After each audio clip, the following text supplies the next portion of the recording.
Saudações a todas e a todos internautas, sejam bem-vindos a mais uma edição do CIPcast. Esta edição especial conta com o financiamento da ICID. Eu sou Milagrosa Calang e juntos estaremos durante 2 horas. Caro internauta, você sabia que o aborto é um direito legal em Moçambique? Pois é, até 12 semanas o aborto pode ser feito por iniciativa da mulher. Até 14 semanas, no caso de uma violação ou incesto, e até 24 semanas, quando há indícios de má formação congênita do feto. Entretanto, a recente publicação do Centro de Integridade Pública mostrou com evidências que há vezes que essas mulheres sofrem barreiras para poder aceder a este direito. As barreiras vão desde excesso de burocracia, cobranças ilícitas, até morosidade processual. É sobre estas barreiras que hoje iremos discutir junto dessas 3 mulheres que estão aqui ao meu lado. Desde já desejar boas-vindas à doutora Vânia Benzani, que é representante do Ministério da Saúde, a doutora Julânia Langa, que é representante do IPAS, e a doutora Clélia Ponja, que é investigadora e antropóloga, ela que irá mostrar de que forma as nossas percepções culturais influenciam para o acesso ao direito ao aborto seguro. Boa tarde, doutora Vânia Benzani. A minha primeira questão vai exatamente para si. Doutora, no estudo de CIP nós podemos perceber que existe um roteiro traçado com vista a garantir com que essa mulher tenha um aborto seguro, desde o preenchimento do requerimento, a observação médica, o parecer e o próprio consentimento que a mulher deverá dar. Tendo em conta este roteiro todo que a mulher deverá percorrer, que mecanismos os hospitais têm com vista a salvaguardar com que os prazos delimitados por lei não sejam ultrapassados? Sim, boa tarde a todos os internautas. Agradecer por esta oportunidade de podermos estar aqui e discutir um pouco em volta daquilo que são os cuidados completos do aborto que o Sistema Nacional oferece de forma gratuita a nível das nossas unidades sanitárias. Primeiro dizer que este serviço está operacional no país desde 2017. Nesta vertente, todos os hospitais, né, que oferecem este serviço já têm um roteiro, sim, estipulado, organizado, que é o fluxograma daquilo que é o atendimento. São identificados quais são as pessoas que são os autorizadores. Temos autorizadores identificados dentro da unidade sanitária. Este serviço é oferecido a nível dos serviços de ginecologia, que está ao lado dos serviços da maternidade, e estes autorizadores já estão identificados. Existe uma lista dentro da unidade sanitária e, segundo aquilo que é o BR, o Código Penal, nós temos em média 3 dias, né, para poder-se criar esta autorização, mas nós temos as normas clínicas. As normas clínicas vêm mesmo para especificar um pouco mais de como é que devem ser, de forma detalhada, aquilo que é a oferta de serviços. E nós sabemos que esses serviços, falar de aborto, é algo sensível e, de forma geral, nós sabemos que é algo que temos que flexibilizar aquilo que é a oferta desse serviço. Normalmente a mulher, quando procura, é porque tem uma aflição e nas normas clínicas está muito bem claro. Os autorizadores devem ser pessoas acessíveis. Não vamos colocar um diretor de uma unidade sanitária que não tem tempo, que não tem assim muita disponibilidade mesmo pela forma de trabalho dele. Então temos desde os diretores clínicos, temos desde o profissional clínico qualificado nesta unidade sanitária, a chefe da maternidade. Não significa que todos devem assinar ao mesmo tempo. Uma destas pessoas pode dar aquilo que é autorização a esta ficha de consentimento que muito bem foi falado. Esta ficha de consentimento está mesmo para garantir que é aquilo que é a normatização. Neste caso, estamos a falar de mulheres acima de 16 anos de idade, elas, 16 para frente, elas já assinam sozinhas, não precisam de ter um tutor legal, não precisam de ter algum adulto que o acompanhe. Com 16 anos de idade, ela pode sim dirigir-se sozinha à unidade sanitária e preencher a ficha de consentimento. Se for menor de idade, Neste caso, menor de 16 anos de idade, ela deve vir com algum tutor. Não precisa ser pai ou mãe, pode ser algum confidente, mas que seja maior de idade, estamos a falar maior de 21 anos de idade, e vem com este, acompanha e preenche a ficha de consentimento. Estas figuras que foram muito bem faladas aqui, tanto a chefe da maternidade, a chefe de serviço, se estiver um deles ali no serviço, assina, o serviço pode ser oferecido imediatamente. Estamos a falar no intervalo menos de 1 hora de tempo, independentemente do nível de atenção desta unidade sanitária. Estamos a falar não só centro de saúde, não, hospital, independentemente da dimensão desta unidade sanitária. A doutora falou aqui de 3 dias. Eu gostaria de saber se os 3 dias são referentes desde o primeiro dia que a mulher procura por esses serviços ou a partir do momento em que ela é observada pelo médico e o médico dá o parecer. Estamos a falar do momento que ela chega à unidade sanitária e diz que quer se beneficiar deste serviço, imediatamente é lhe dada esta ficha que ela vai preencher, os seus dados e tudo. A enfermeira faz a avaliação e leva o documento para, neste caso, ser autorizado. Então, estamos a falar deste período. Mas, normalmente, aquilo que é a nossa prática clínica, olhando aquilo que são as normas clínicas, tentamos garantir que estes serviços sejam oferecidos naquele mesmo período. Se é o período da manhã, dentro do período da manhã, ela irá beneficiar dos serviços. Praticamente não levamos mais do que 24 horas para dar a resposta. Doutora Clélia, eu vou mesmo para si. Doutora Clélia, acha que as nossas percepções culturais afetam no acesso a esses serviços de aborto e de que forma isso pode afetar? Muito boa tarde aos internautas que nos acompanham, quer a nível da televisão, quer a nível da rádio, quer a nível das redes sociais. Dizer ao CIPA que estou lisonjeada pelo convite. É um prazer estar aqui com esta moldura humana de mulheres de alto gabarito e com um conhecimento muito profundo sobre a matéria em questão.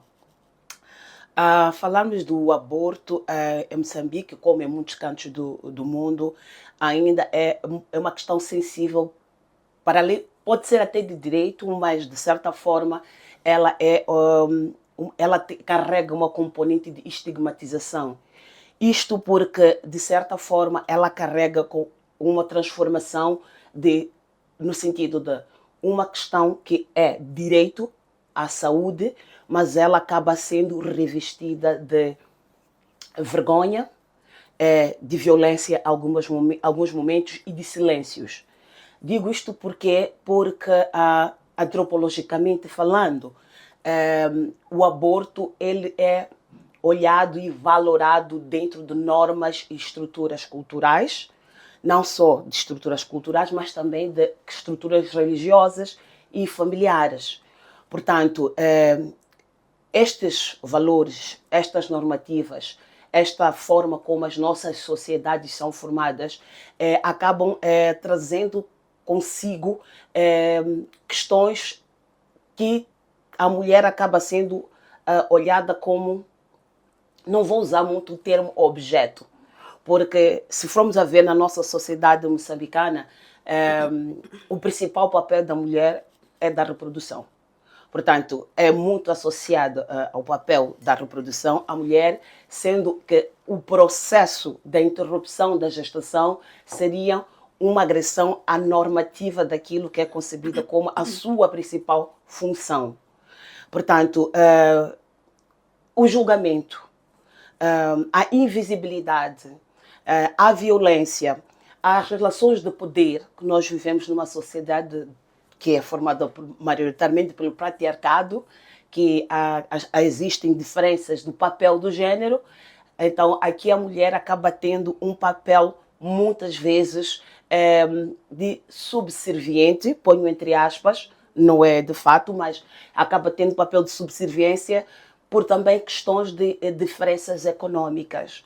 Então, muitas vezes, esta acaba não tendo uma voz ativa no sentido de ela dizer aquilo que gostaria que o seu corpo passasse por esta intervenção, por exemplo, ela não tem muito a voz de decisão.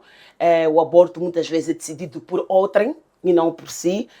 Por exemplo, se a concepção tenha vindo concebida de um ato de violência, de um estupro, ou se a violência foi sofrida dentro de casa, ou se, por exemplo, veio de uma relação até mesmo consentida, mas que no decurso do relacionamento o parceiro decide que não quer assumir a responsabilidade da paternidade. Portanto, esta mulher vê-se numa situação de desequilíbrio e até mesmo de desfavorecimento.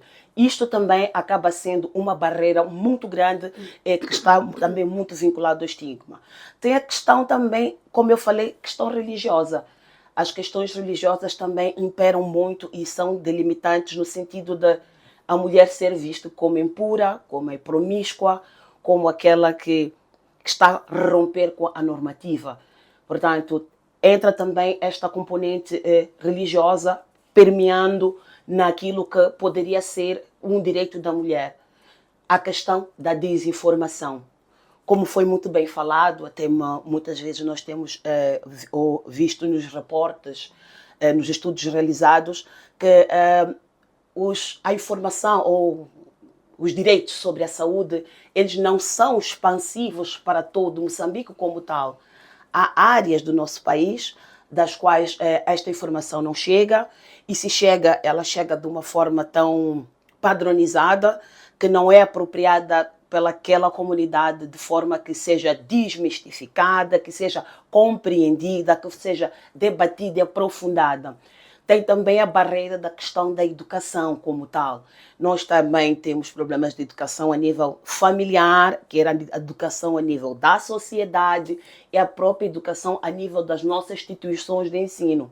Portanto, nós aqui encontramos barreiras a vários estratos e estes estratos vão permear de forma negativa e vão sempre retardar o acesso das mulheres a estes direitos. A forma como o aborto é concebido culturalmente e socialmente, ela não se limita apenas nas nossas comunidades. Durante a produção da matéria do CIP, foi possível perceber que esta realidade ela se estende ao nível institucional. As vítimas que foram entrevistadas pelo CIP relataram episódios em que os próprios profissionais de saúde, sempre que elas fossem à procura desses serviços, eram as primeiras a perguntar: por que queres abortar? Por que não deixas? Como é que interpreta este fenômeno? É uma pergunta bastante pertinente. Temos que fazer o exercício de nos lembrar que os profissionais de saúde também são cidadãos, fazem parte da nossa sociedade. Estes também são pais, são mães, são tias, avós. Eles também foram educados dentro de meandros sociais. Estes também têm seus próprios valores e culturas. Portanto, não estamos a falar de um ser que ele está apartado daquilo que são as normativas sociais. Porém, há uma questão aqui e que é fulcral, é que este profissional de saúde, no âmbito do exercício da sua profissão, deve se abster o máximo que puder daquilo que são as suas crenças como pessoa e deve assumir a deontologia profissional no sentido de não julgar quem busca por estes cuidados. Portanto, temos que fazer um exercício muito prático de: eu prefiro a cor amarela, mas a cor que está sendo apresentada é uma cor verde, então eu coloco a minha cor amarela dentro de uma caixinha e vou trabalhar com a cor verde. Porque para esta paciente isto é que é importante. Mas este exercício ele não vai se limitar apenas da forma singular do próprio profissional. Isto também deve ser acompanhado também da própria estrutura da instituição como tal. Este profissional precisa ser dotado de formações atualizadas. Este profissional de saúde também deve ser exposto a outras matérias com propriedades de sentido de perceber que a sua profissão está acima de qualquer juízo de valor que traz como cultura, como crença, como valores. Portanto, entendendo isto, e tendo outras componentes, que é a questão da formação, a questão dos meios de trabalho, a questão da própria lei, porque ela, per si, é boa, mas a sua operacionalização pode encontrar vicissitudes na sua aplicação. Desculpa, não sou jurista, posso até estar a empregar mal o termo, mas ele encontra também barreiras na sua aplicação. Portanto, aqui é importante nós deixarmos muito claro que o que tem que ser seguido é a deontologia profissional. Sempre vamos ter um choque sobre aquilo que nós gostamos, aquilo que nós queremos, aquilo que acreditamos. Mas o importante é sermos imparciais quando o utente está em frente a nós, porque é o valor daquilo que nós representamos como instituição, é a prestação de serviço que tem que imperar dentro daquele universo. Dentro de casa podemos julgar como quisermos, que aqui nós estamos a falar sobre isso. Okay. Aproveitando o esclarecimento da doutora Clélia, voltou a si, doutora Vânia, depois irei a doutora Julânia, e depois irei a doutora Julânia. Doutora Vânia, partindo da explicação da doutora Clélia sobre a estigmatização do aborto e aliada a questões culturais, uma das coisas que as vítimas do aborto inseguro colocaram quando estavam a ser entrevistadas pelo CIP é a questão de não se saber, através de uma identificação do local, onde ir para poder fazer o aborto. Diferente dos serviços de ginecologia, que está logo escrito na porta, pediatria. Então, elas associaram a inexistência desses elementos como uma forma de estigmatização do aborto até ao nível institucional. Por que, à semelhança de outros serviços, nós não temos um local específico, com uma escrita visível, em que a paciente, sem procurar saber do outro profissional, já entra sabendo que este serviço ou esta sala presta serviços de aborto? Dizer que para estes serviços, sim, temos identificadores nas unidades sanitárias. Não sei, se calhar explicar que muitas das vezes, como eu disse, a porta da ginecologia está ligada aos serviços de maternidade.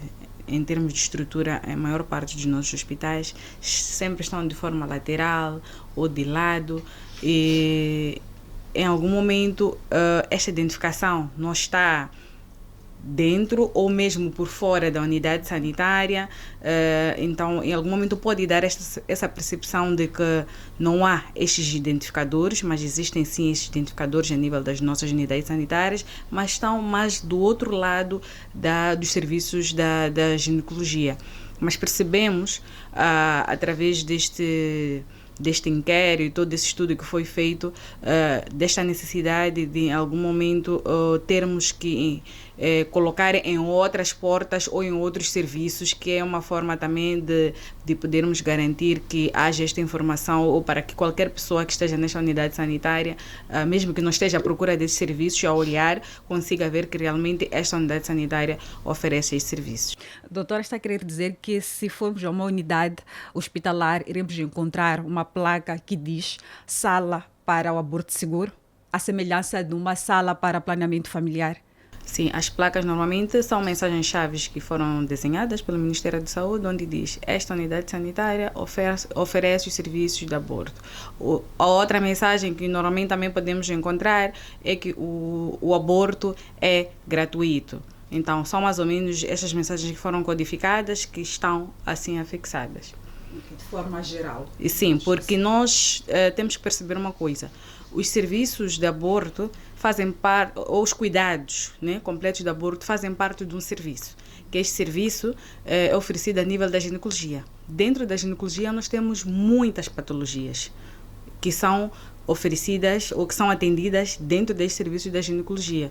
Então, por isso que nós não colocamos todo aquilo que é a oferta destes serviços de forma plasmada fora, mas porque percebemos que é algo sensível e que muitas das vezes as pessoas até têm receio de perguntar a alguém que esteja a passar, ou mesmo um provedor de saúde que esteja a passar esta questão cultural que muito bem falou-se, né? É por isso que nós colocamos esta unidade sanitária oferece os serviços de aborto, ou o aborto é gratuito, de forma assim, não muito impactante, de modo que as pessoas também sintam-se à vontade a poderem ter estes serviços.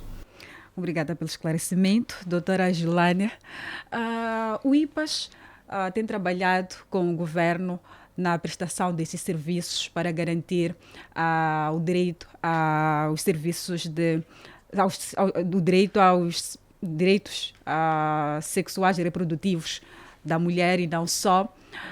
Para além dessas barreiras que o relatório do CIP elencou, tem que ver com as cobranças ilícitas, a morosidade no tratamento processual até a realização do aborto, o excesso de burocracia, tendo em conta aquilo que é a vossa experiência. O que há de mais por se falar sobre este procedimento, sobre as barreiras que as mulheres enfrentam, se é que na realização das vossas atividades têm constatado, e também dizer que o estudo de CIP reflete dados apenas de Maputo.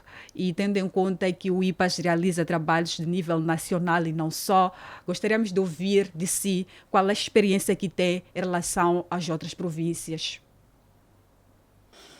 Deixe-me, em primeiro lugar, agradecer pela oportunidade de cá estar, em nome do IPAS Moçambique, e não só em meu nome pessoal, e poder, neste espaço, refletir com estas mulheres que estão ao meu lado sobre esta temática que, na verdade, aflige a todos nós, não só a mulheres, a todos nós como parte desta sociedade que está sendo impactada pelos resultados que esta questão traz consigo. Indo à questão que me coloca, que barreiras, além destas, quais outras barreiras são identificadas no processo da oferta destes serviços? Bom, falou da questão da demora, falou das cobranças ilícitas, mas também temos a questão da falta de informação. Falta de informação por parte de alguns provedores, e não só a nível da comunidade. O usuário final, que é a mulher que deve aceder a esses serviços, em algum momento não tem informação de que pode procurar por estes serviços a nível da unidade sanitária e que estes serviços são gratuitos. Colocava uma questão há pouco tempo a doutora Vânia, se existe uma sala com uma escrita colocada específica escrito aborto seguro, ou sala para oferta de aborto seguro. E a resposta foi esta que ela trouxe. Por quê? Porque outra barreira que está por detrás da oferta desse serviço é o estigma, como foi mencionado pela doutora Claire. Há um estigma a nível institucional e não só a nível familiar, a nível da comunidade. Aquela mulher que vai à unidade sanitária à procura destes serviços, se colocar de forma explícita sala de aborto, é capaz de não entrar. Há esta informação, mas não de forma explícita, é capaz de não entrar, porque já se sabe de antemão que esta pessoa, se está a entrar naquela sala, é porque está à procura destes serviços. É uma necessidade, toda mulher procura por estes serviços, mas de forma confidencial, posso assim assumir.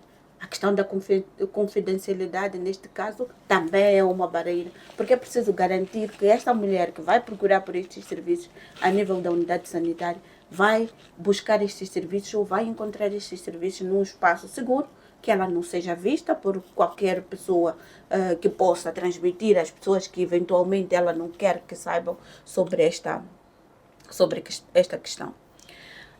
Ainda dentro da questão que me coloca, qual é o cenário em relação às outras províncias? Não diria que é totalmente diferente, não. Talvez o que eu poderia trazer é que há uma diferenciação de uma província para outra. O que o estudo do CIP trouxe, porque foi virado à província de Maputo, foi olhar para essas barreiras e encontrou a questão das cobranças ilícitas. Não vou dizer que não há esta questão, não é verificada a cobrança ilícita nas outras províncias, porque não seria verdade. É sim verificado, mas talvez não na mesma magnitude. Há que reconhecer também que há um trabalho que está sendo feito IPAS Moçambique é parte do grupo técnico do aborto seguro, de saúde materna a nível do Ministério da Saúde. Portanto, tem acompanhado, tem participado neste processo desde o início da implementação da lei que, de certa forma, despenaliza o aborto. Mesmo antes da despenalização, o IPAS esteve lá a trabalhar, a garantir que houvesse uma lei que protegesse a esta prática. Então, dentro deste grupo técnico, onde o IPAS está inserido, há outros parceiros, que não vou aqui mencionar, que têm trabalhado na busca de soluções, na garantia da oferta de serviços de qualidade, na provisão de insumos, na capacitação de provedores de saúde. E também têm trabalhado naquilo que é, entre aspas, não sei se diria, desconstrução de algumas normas sociais, porque o que impacta muito na oferta ou no acesso ou a busca, sendo mais concreto, destes serviços, é a questão do estigma. Porque há muitos mitos a nível da comunidade, que também constitui outra barreira. Há muitos mitos a nível da comunidade, onde se chega a dizer que a mulher que procura por estes serviços, ou seja, o homem que se mete com uma mulher, que se relaciona com uma mulher que praticou o aborto, ou vai ter tuberculose, ou vai morrer. Então, há muitos mitos por detrás desta questão do aborto. Contudo, não se pode negar os avanços que são verificados. O IPAS não está a nível nacional, infelizmente, digo infelizmente porque a vontade era estar a nível nacional, mas neste momento estamos a operar a nível de Nampula, Zambésia, Niassa, Sofala e Cabo Delgado. E como devem estar a acompanhar também a questão da redução de recursos, que de certa forma vai ou já está a impactar a oferta dos serviços, não só do aborto, mas também no seu todo, serviços de saúde no seu todo. Então, de forma específica, falou-se de alguns dados a nível de Maputo, que é onde o CIP focalizou, mas se olharmos no geral para aquilo que são os dados do aborto, desde o início da implementação da lei de 2017 para cá, estávamos a falar em 2017 de cerca de 20.117 casos, e olhando para estes mesmos números em 2025, estávamos a cerca de 41.612. Então, só olhar para esses dados significa que há procura desses serviços a nível da unidade sanitária. Com isso, estou a querer dizer que algumas barreiras já estão sendo quebradas. Não podemos dizer que já estamos a cobrir na totalidade ou estamos satisfeitos na totalidade. Há progressos, mas ainda há um trabalho que precisa ser feito para garantir que, de facto, toda mulher tenha acesso, sem essas limitações todas que foram mencionadas como barreiras que são impostas para o acesso aos serviços. Indo de forma concreta também para algumas das províncias onde nós estamos a operar, tivemos no período de 2017 a 2025 cerca de 170 mil casos de abortos oferecidos a nível das unidades sanitárias, olhando para essas províncias da nossa intervenção que já mencionei, e com maior foco para Nampula, que destes 170, praticamente 77 mil são dados de Nampula. Então, olhar para esses dados, há que reconhecer que há um trabalho que está sendo feito. Há que também aceitar que há muito trabalho que precisa ser feito, olhando para o estudo que foi nos trazido pelo CIP, porque não vamos negar, as barreiras estão lá, as cobranças ilícitas estão lá, a desinformação está lá. Então, precisamos trabalhar para garantir que há um reforço na informação, porque a mulher só vai procurar esses serviços se tiver conhecimento de que estes serviços existem, e poder também se posicionar com relação às cobranças, se souber que esse serviço é gratuito. A doutora falou aqui de um período que se estende desde 2017 até 2025. Não sei se é possível fazer uma leitura de 2017 até 2019, período em que entra em vigor a alteração da lei penal, em que despenaliza o aborto por iniciativa da mulher. Se com isso houve mudanças ou não. Bom, certamente que houve. Socorrendo meus dados que eu mencionei, falei no global, o período de 2017 para 2025, que é o período que temos os dados já revistos. Não posso trazer dados concretos de 2017 para 2019 como tal, mas a olhar para estes resultados de forma global, há sim uma evolução. Importa referir que a questão do aborto não começou a ser oferecida em Moçambique desde 2017. Tivemos a lei aprovada em 2014 com a revisão do Código Penal, mas já antes desta aprovação do Código Penal havia um diploma ministerial de 1980, 81, se não me falha a memória, aprovado na altura pelo Dr. Pascoal Mucumbe, porque já nessa altura tinha-se verificado que a taxa de mortalidade estava sendo elevada pela prática dos abortos inseguros. Então, isto, de certa forma, contribuiu para a aprovação da lei nos termos em que foi aprovado. Então, antes desta aprovação da lei, como dizia, já praticava-se o aborto, de forma clandestina ou não. Quem pudesse ter acesso diante daquilo que eram os requisitos definidos na altura para aceder, que só poderia ser em unidades sanitárias do nível quaternário ou terciário, estamos a falar de hospitais centrais ou hospitais provinciais. E com a aprovação do Código Penal abriu-se o espaço para todos os hospitais que tivessem o serviço de ginecologia.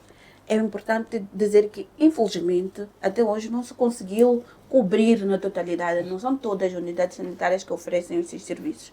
Há onde concordar que é por causa da questão da limitação dos recursos. E essa limitação não é só para o serviço de aborto seguro, mas para os outros serviços. O trabalho que precisa ser feito é, de facto, garantir que haja este financiamento que possa influenciar a oferta desses serviços em todas as unidades sanitárias ou aproximar o serviço a nível das comunidades.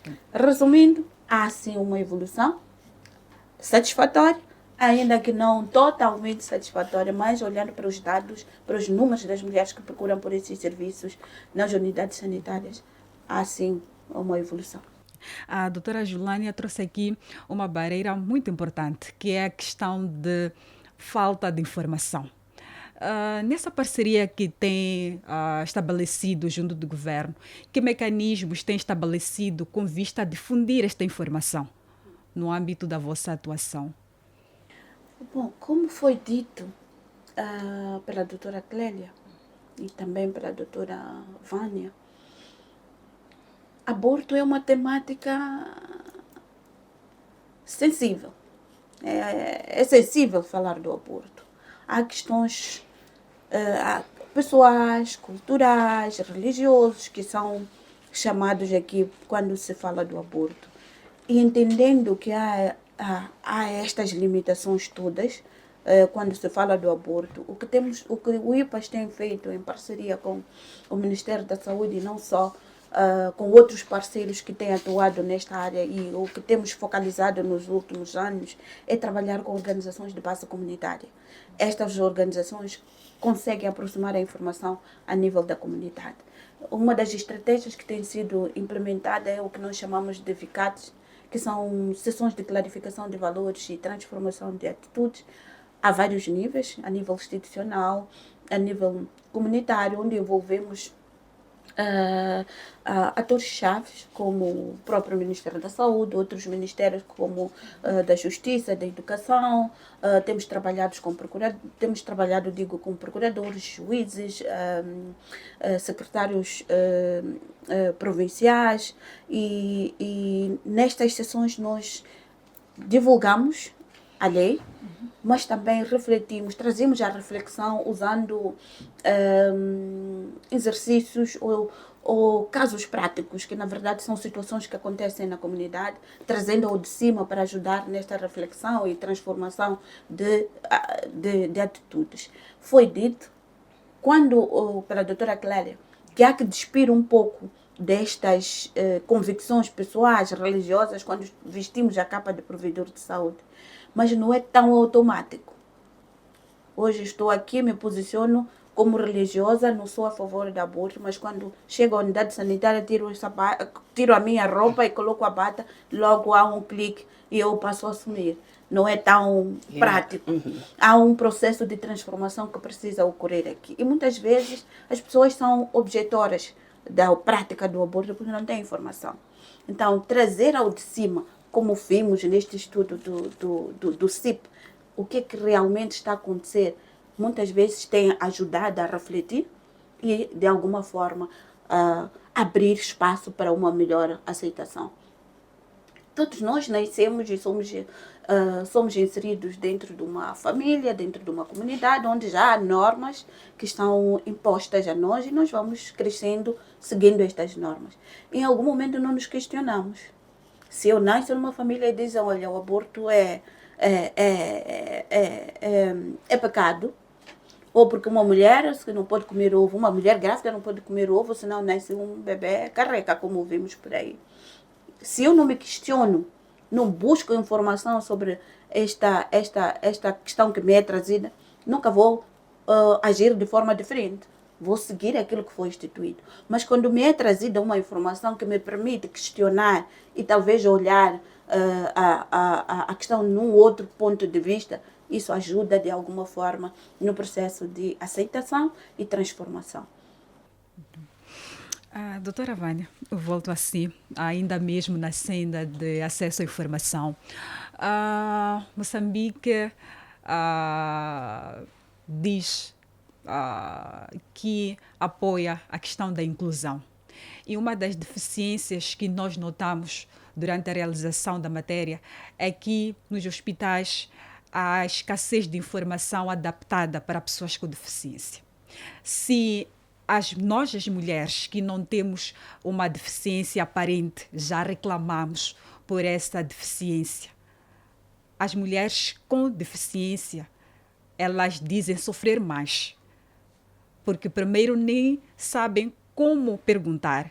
E há vezes em que o profissional de saúde não tem habilidades para lidar com uma pessoa com deficiência ou com uma mulher com deficiência. Como é que o Ministério pensa na inclusão para que todas as mulheres possam ter acesso a estes serviços? Que mecanismos o Ministério tem adotado com vista a fazer com que aquela mulher que tem uma deficiência possa ter conhecimento, ainda que haja escassez de informação, mas tenha o mínimo possível de informação para poder se beneficiar deste direito?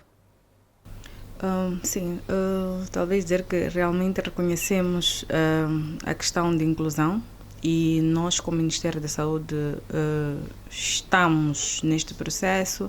Importa-nos, sim, garantir que toda mulher que venha ou que procure um serviço, ela consiga aceder independentemente da sua deficiência, seja visual, seja auditiva, seja física, no verdadeiro sentido.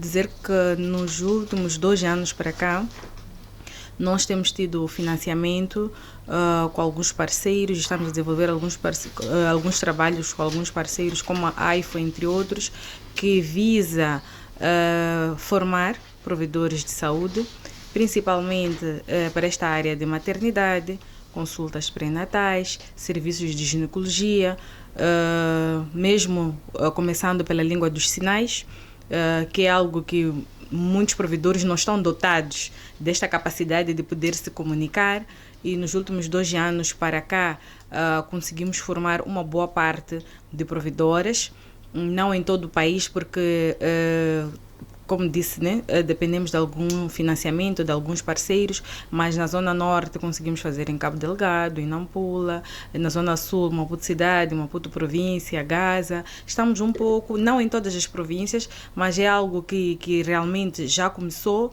e já temos unidades sanitárias modelos, neste caso, neste sentido, como pontos focais, que também formam os outros provedores destas unidades sanitárias. O outro ponto também que veio se levantando ao longo do tempo, dada a informação que nos era solicitado como Ministério em relação a dados. Quantas mulheres com deficiência aproximaram da idade sanitária ou se beneficiaram dos serviços, e nós não estávamos em condições de dar esta resposta. Podíamos até colocar nas observações, porque os nossos livros de registro não contemplavam esta variável, e dizer que neste momento estamos no processo de revisão de todos os livros, olhando precisamente desta área da saúde materna infantil, que é uma área muito grande e sensível, e está-se a cautelar esta questão de também podermos futuramente, quando nos é questionado em termos de relatório, dados, estudos, conseguirmos ter esta informação de quantas mulheres com deficiência, não classificando o tipo de deficiência, mas quantas mulheres com deficiência aproximaram-se ou beneficiaram-se dos nossos serviços. Então, dizer que o caminho é para frente. Estamos sim com esses parceiros e a previsão é que possamos ter mais parceiros que também estejam preocupados com esta temática, de modo que apoiem o Ministério da Saúde naquilo que é o desenvolvimento, capacitação, formação. Porque esta formação é contínua.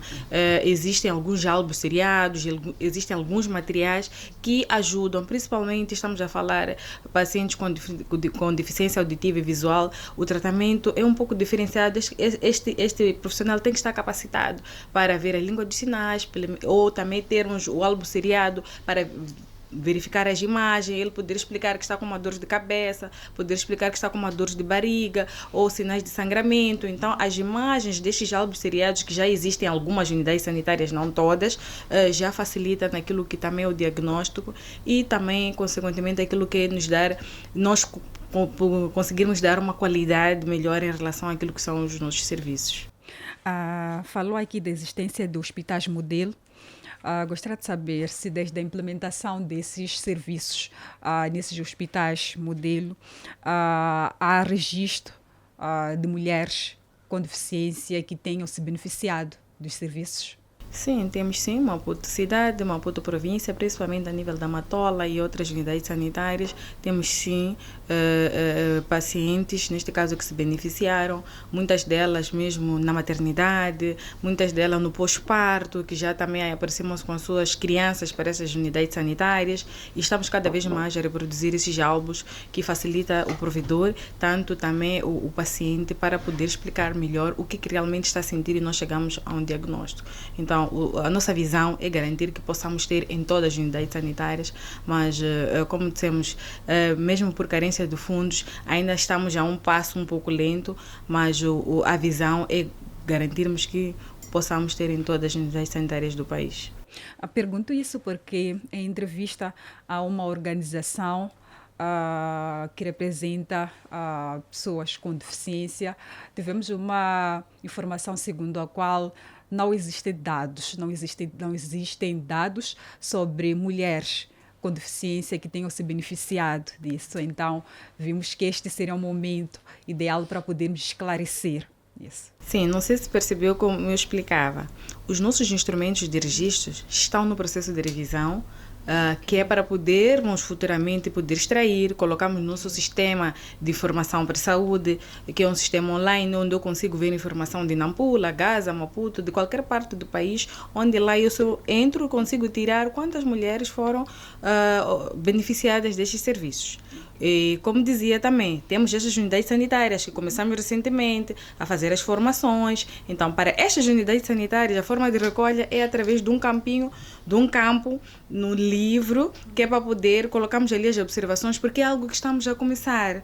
Formamos recentemente os profissionais, estes profissionais estão a passar para outros. Começamos com serviços específicos, como virados à saúde da mulher e criança, mas numa unidade sanitária nós não temos apenas estes serviços, também temos outras áreas, como cuidados de tratamento, sala por exemplo, de pensos, serviços de tuberculose, entre outros, né? Mas começou-se desta parte sensível da parte da mãe e criança e estes profissionais vão passando para outros, começando desde a recepção. Se temos um agente de serviço ou um guarda que está lá fora e chega este paciente com deficiência e precisa de uma informação, então este também tem que estar em condições de pelo menos fazer algum sinal de modo que aquele paciente consiga perceber.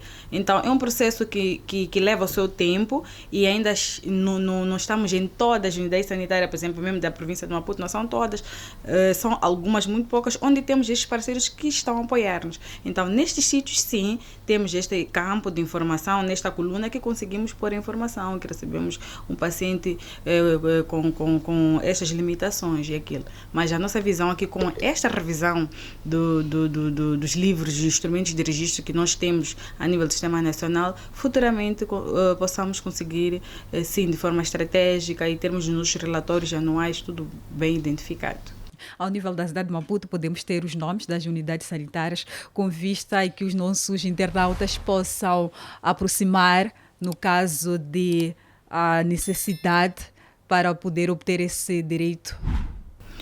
Não me vem agora o nome das unidades sanitárias, mas já a posterior posso sim deixar quais são os nomes das unidades sanitárias que temos este apoio, que estejam a se beneficiar desse serviço. Não só Maputo Cidade, Maputo Província, mas também Cabo Delgado, também que temos estes parceiros que estejam a apoiar. Podemos sim depois deixar. Agradecer que assim que tivesse a lista pudesse nos disponibilizar, de modo que pudéssemos partilhar com estas mulheres e principalmente as associações que representam essas mulheres com deficiência. Será muito importante, se calhar, a falta de conhecimento de que existam esses hospitais que fornecem serviços de forma personalizada para essas mulheres com deficiência ou para as mulheres com deficiência. Doutora, gostaria de ouvir o seu comentário em torno dessa barreira de falta de informação, especificamente para mulheres com deficiência. Creio aqui que as pessoas que melhor trabalham no setor versaram de forma profunda, até bastante exaustiva, que nos trouxeram aqui as limitações, porém também os avanços que estão sendo feitos no alcance destes grupos que por vezes são, não diria estigmatizados, mas invisibilizados até mesmo para as limitações a todos os níveis, não é? Mas creio eu que é um aspecto de veras profundo que tem que ser observado com a devida sensibilidade, porque estamos a falar de seres humanos que têm dotados de todos os direitos e deveres, como todos nós, portanto, que devem e precisam aceder aos serviços, em detrimento das suas limitações como tal, mas que o mais importante já foi aqui versado, que é: vamos continuar a preparar os nossos profissionais de saúde para que tenham maior sensibilidade, maior conhecimento, porque não nos vamos esquecer que o profissional de saúde também é um ser humano que também tem suas próprias limitações. Nem todo profissional de saúde poderá um dia ser capaz de desenvolver habilidades comunicacionais com pessoas de com diferentes necessidades. Portanto, há que se fazer triagens.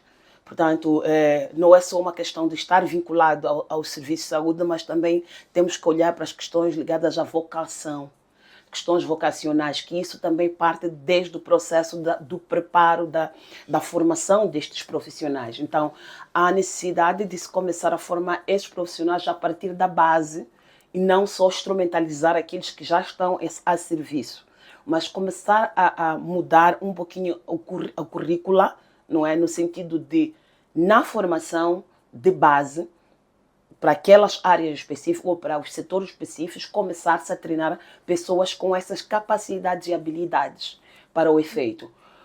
Portanto, eu creio que este é o caminho que tem que ser trilhado, e o mais importante é não só olhar para o setor da saúde como um único responsável, mas tem que haver aqui uma força conjunta de todos os intervenientes da sociedade, quer os ministérios, como nós chamamos governo, quer as organizações da sociedade civil, quer os parceiros, quer as associações, quer as organizações comunitárias de base, mas todo esta amálgama de sinergias que operam dentro da sociedade, no sentido também das próprias organizações com deficiência, porque estes são dotados de um conhecimento ímpar, que eles também sejam envolvidos nestes processos de capacitação, de formação, de forma que possamos dar respostas mais efetivas, mais justas e inclusivas.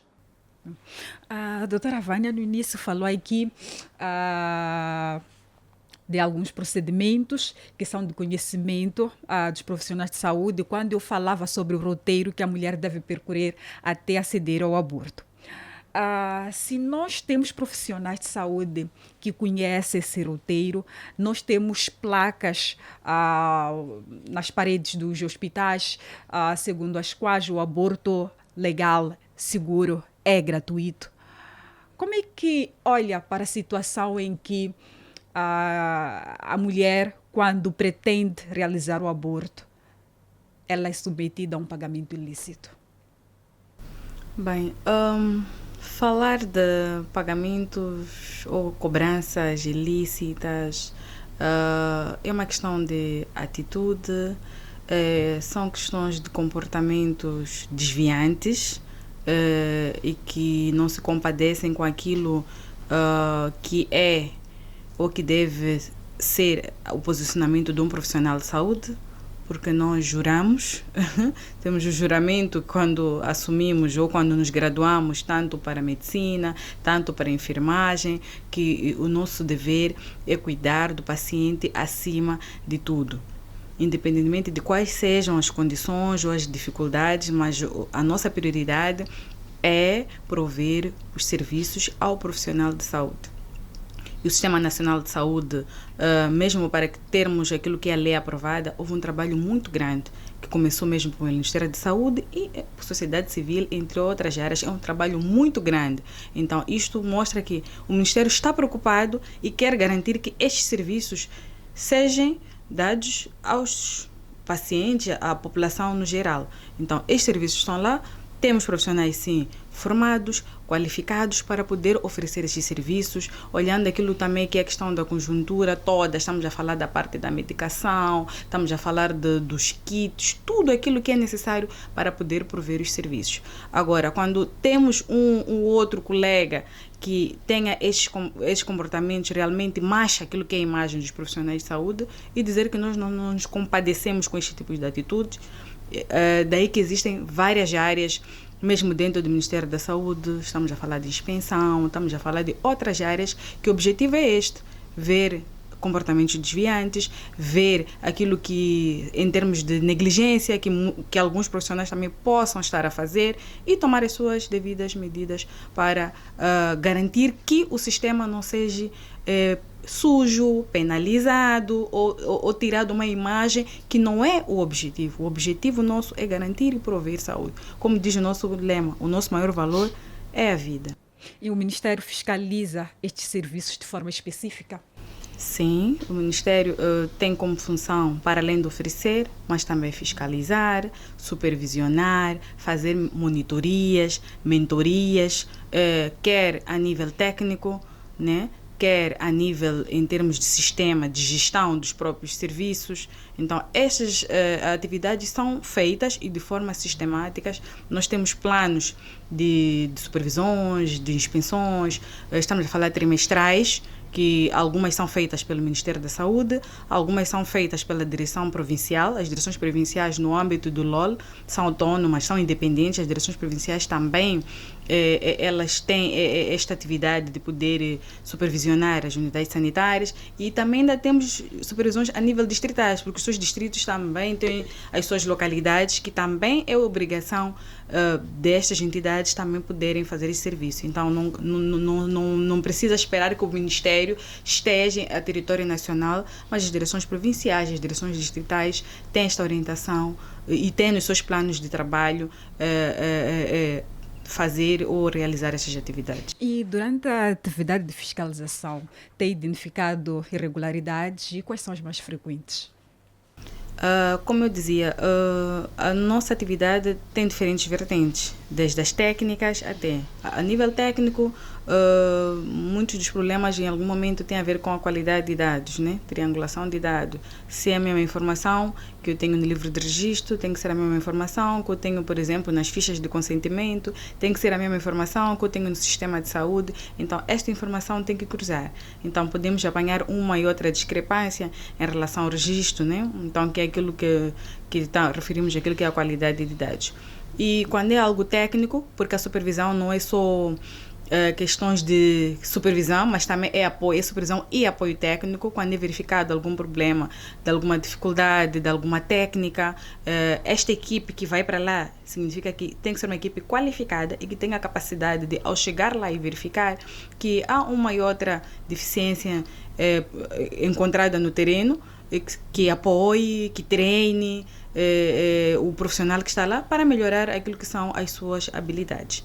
Agora, Quando são, por exemplo, a equipe de expensão, que vai a essas unidades sanitárias e depara-se, por exemplo, nós temos livro de reclamação, ou recebeu alguma denúncia desta unidade sanitária, esta equipe trabalha no terreno, verifica, por exemplo, se já vem com uma denúncia, vai e procura o processo, o número, verifica quando é que foi atendido, faz a cariação, tanto com os profissionais, se tem dados da pessoa queixosa na vertente, também pode fazer uma cariação com a pessoa queixosa, que é para poder ter os diferentes cenários e elaborar um relatório.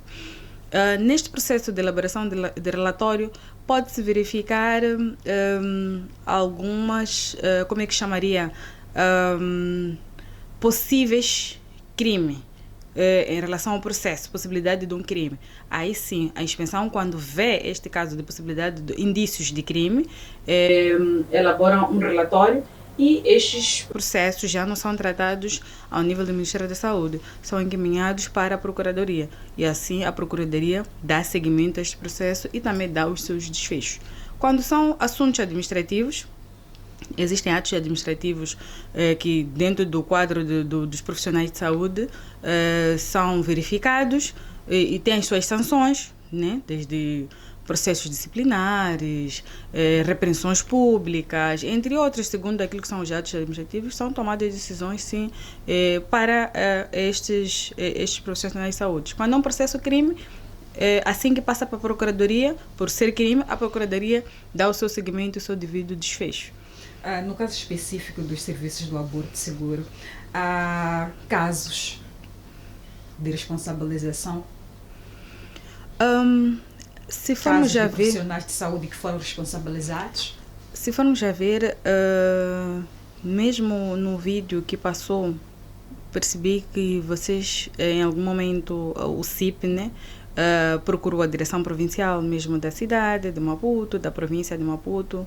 Muitas dessas informações acabam não chegando em termos de denúncias. Nós ouvimos mais na comunidade, ouvimos mais nos balanços que nós fazemos nos encontros comunitários. A comunidade é que queixa, é que aproxima, né? Quando há esses encontros comunitários que dizem naquela unidade sanitária há isto, há aquilo. Mesmo estas vítimas, poucas delas, se formos a fazer o seguimento, dificilmente vamos ouvir que submeteu um processo ou submeteu uma carta, mesmo que seja de forma anônima, às direções provinciais ou mesmo aquela unidade sanitária, nem que seja de forma anônima, a dizer que teve esta situação. O nosso grande problema é usamos outras vias, mas a informação nunca chega como denúncia.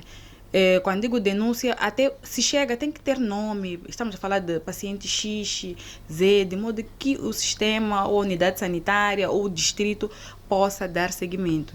Então, nós ouvimos, mesmo porque o nosso trabalho mesmo, falava-se de clarificação de valores, e temos ido às comunidades, falar sobre o serviço, para mudanças de práticas, atitudes e tudo, mas não temos, assim, registros em termos de entrada à inspeção, para nós podermos fazer este segmento. O grande problema está aí. Então, podemos assumir que até então não há casos específicos de responsabilização por atos ilícitos na prestação desses serviços, ou irregulares na prestação desses serviços. Como dizia, nós temos consciência que essas práticas acontecem, não vamos negar, o vídeo está claro, mesmo não só pelo vídeo, mesmo os trabalhos que temos feito a nível comunitário, temos consciência, sim, que existe, mas o problema é que os assuntos não têm nome.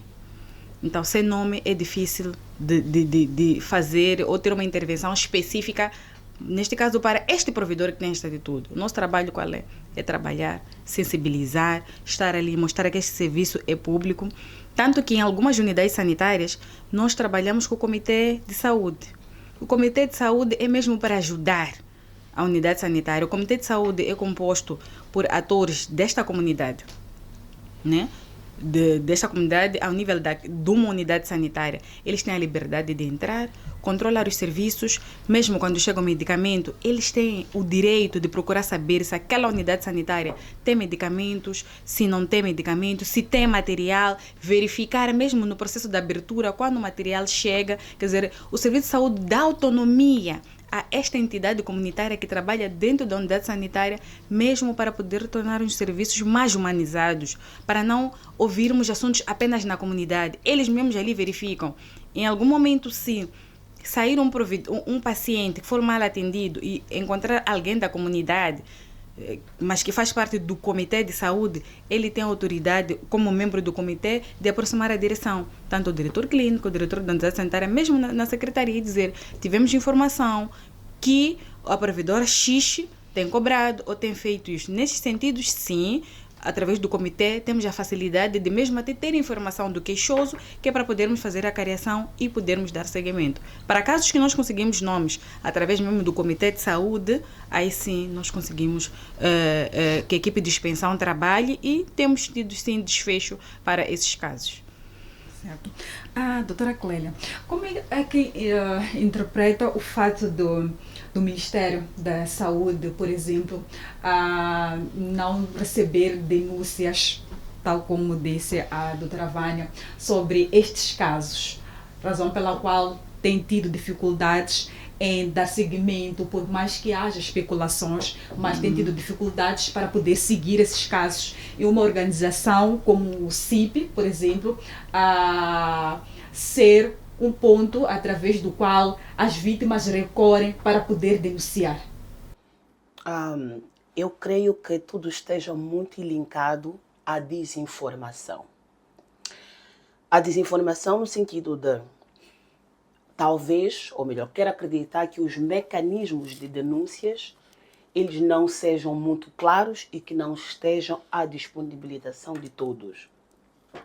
Porque, pois bem, nós sabemos que havendo uma ocorrência de uma situação, qual seria o primeiro procedimento a seguir, e depois de nós acedermos ao primeiro passo, é importante que se dissesse o que havia de ocorrer. Vamos supor, usando o caso da polícia, se nós somos assaltados ou somos roubados, nós sabemos que a primeira instância a qual devemos recorrer é a polícia.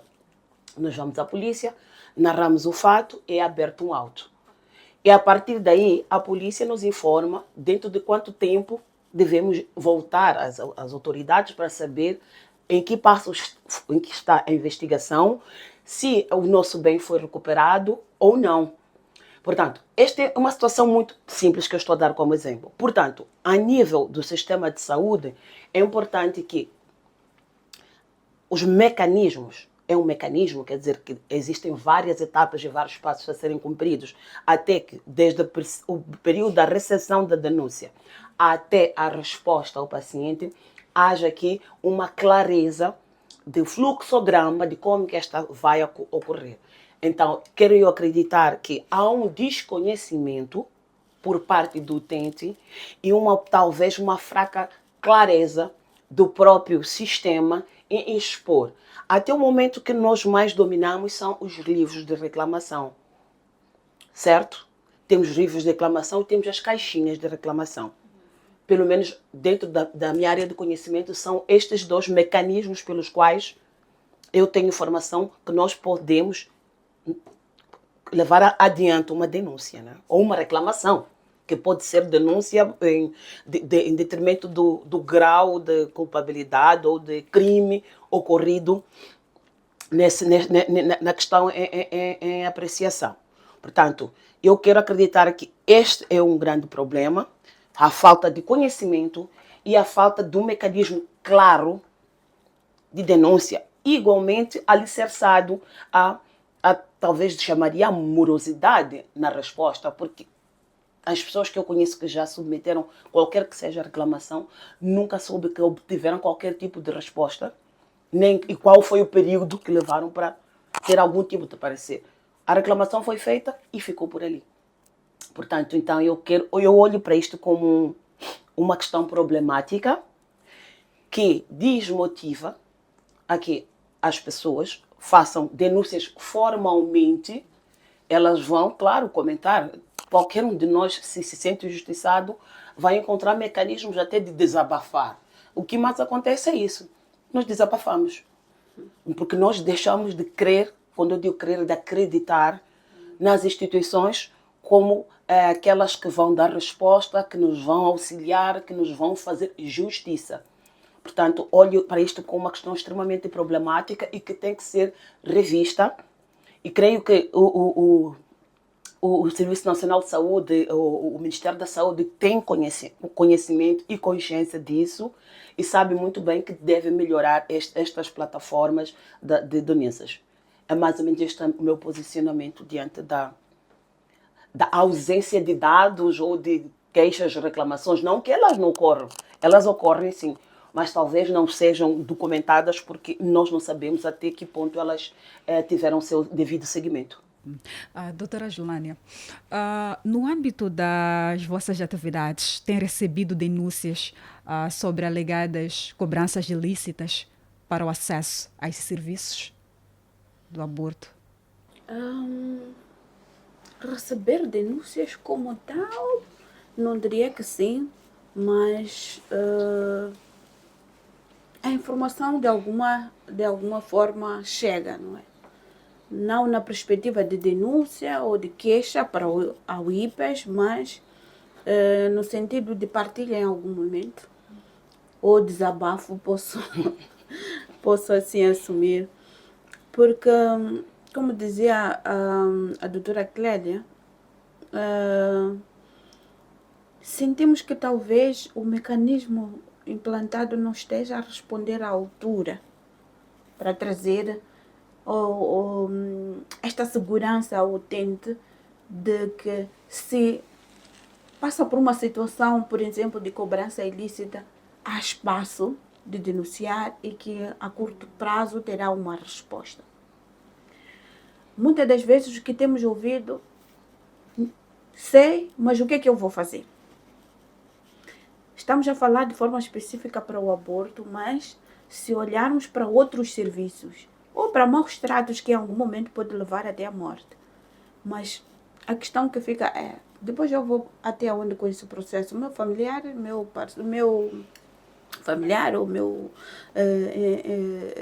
parente já se foi, nada vai mudar isso. Então, não tenho por que seguir o processo. Então, há necessidade, sim, de implantar mecanismos que, de facto, vão trazer esta resposta, vão dar esta segurança ao utente, no sentido de que se há uma situação anômala, eu tenho um espaço seguro para partilhar primeiro. Há que garantir esta segurança.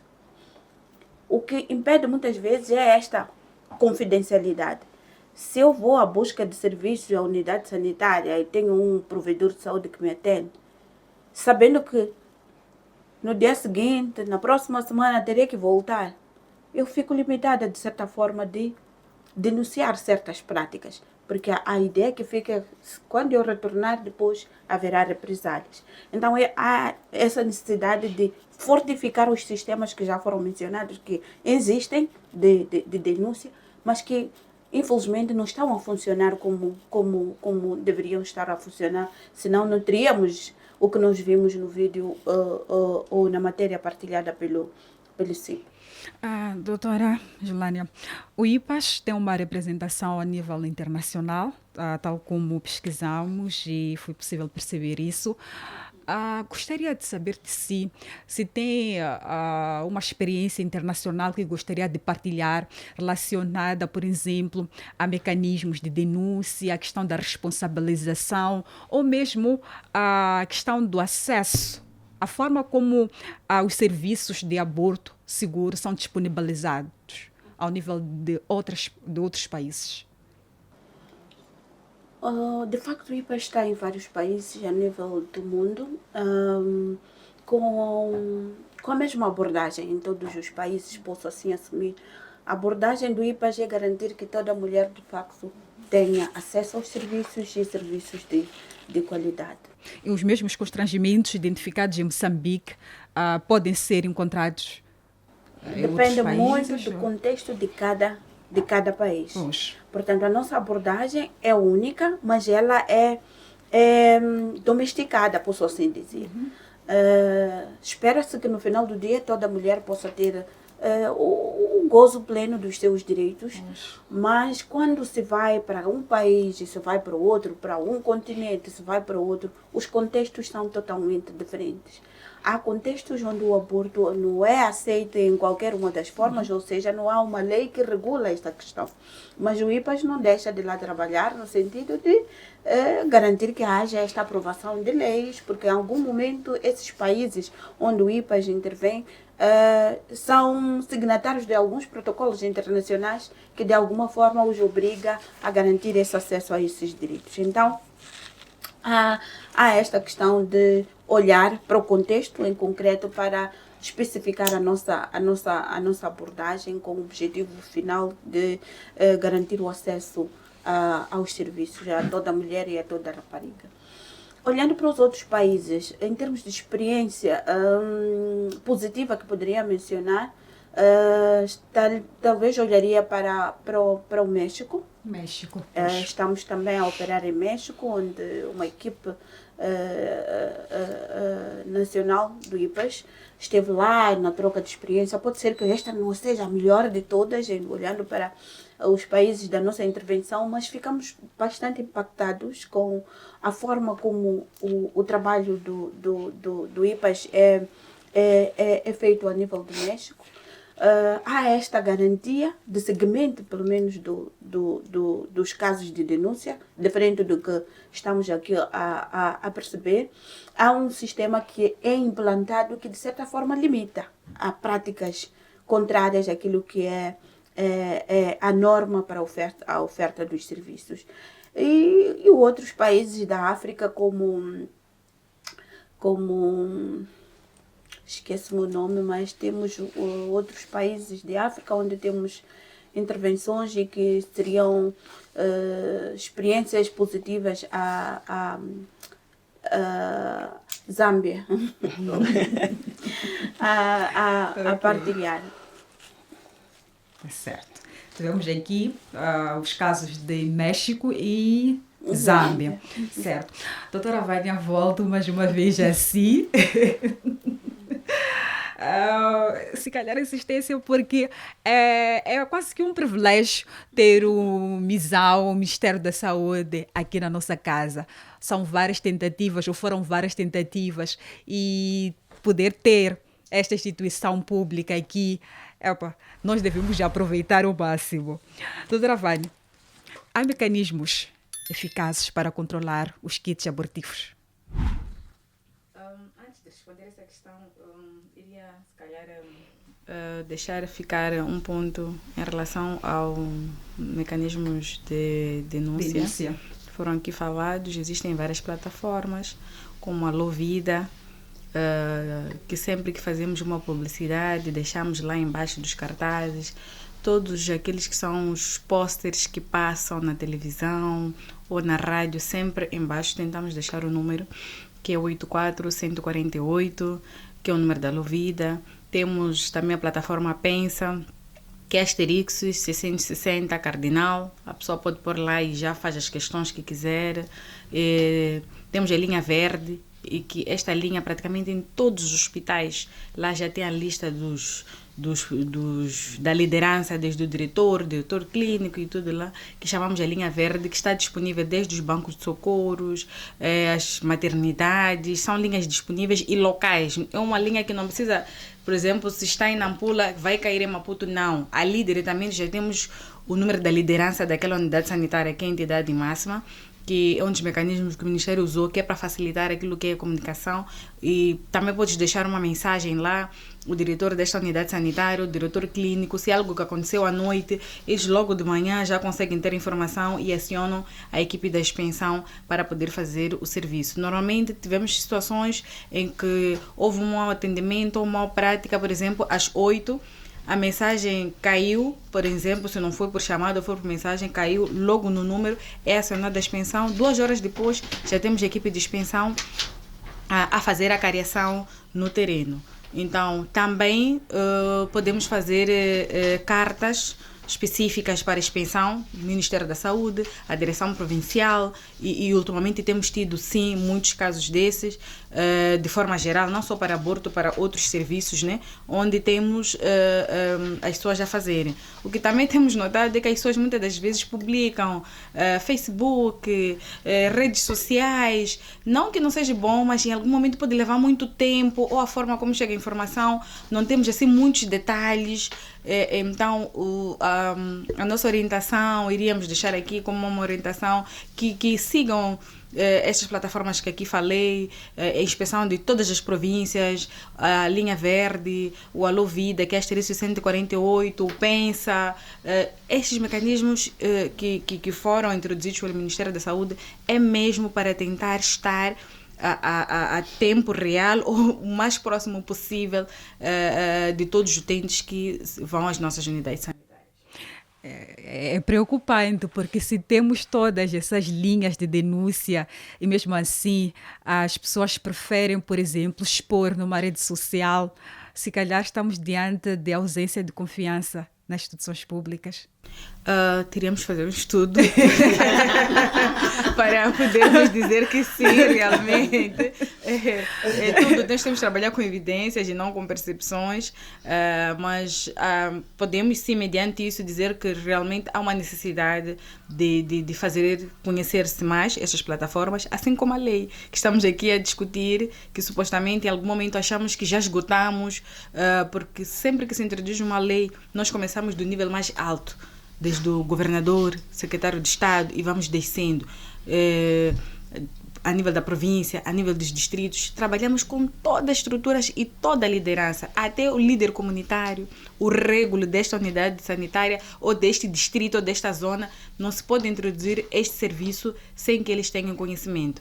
Então, numa situação de que começamos do topo ao nível mais baixo, entre aspas, vamos às próprias, para além da própria unidade sanitária, tudo que é conjuntura comunitária, antes de se introduzir naquele distrito, temos que envolver.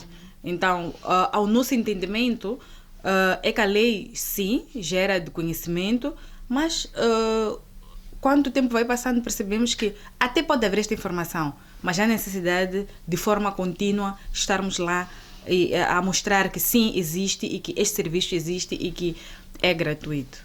Doutora, de volta à minha questão. Existem mecanismos efetivos para controlar os kits abortivos nas unidades sanitárias? Sim, sempre que nós introduzimos qualquer medicamento, existem formas de controle, que são as fichas de estoque. As fichas de estoque são determinadas pelo departamento farmacêutico para todos os serviços. Lá tem desde a entrada deste medicamento, conseguimos ver o estoque que entrou, o estoque que foi retirado, tanto para a enfermaria e tanto para o uso de cada paciente. Então, significa que esta ficha de estoque está em todas as prateleiras. Se estamos a falar de serviço de ginecologia, a ficha de estoque está lá e eu sei que no turno passado entreguei X medicamentos e o turno que está a receber, eu tenho que encontrar o mesmo número de fichas. Significa que se dia anterior eu atendi 20 pacientes, supostamente tem que corresponder a 20 blisters, né? Estamos a falar do medicamento. Então é assim que nós fazemos aquilo que é o controle. Então existem sim mecanismos, é algo mais técnico, estou aqui a explicar só para podermos perceber que sim, temos mecanismos internos para poder controlar a entrada, a oferta e a própria ficha de consentimento também tem que bater. Eu não posso ter 20 medicamentos dados, mas não tenho fichas de consentimentos também igual número. Então sim, temos mecanismos de controle. Certo. E no âmbito dessa atividade de fiscalização que tem feito, não tem notado irregularidades? Por exemplo, de vermos kits a menos e não tivermos um número suficiente de consentimento? Pode sim existir aquilo que eu dizia, qualidade de registro de dados, né?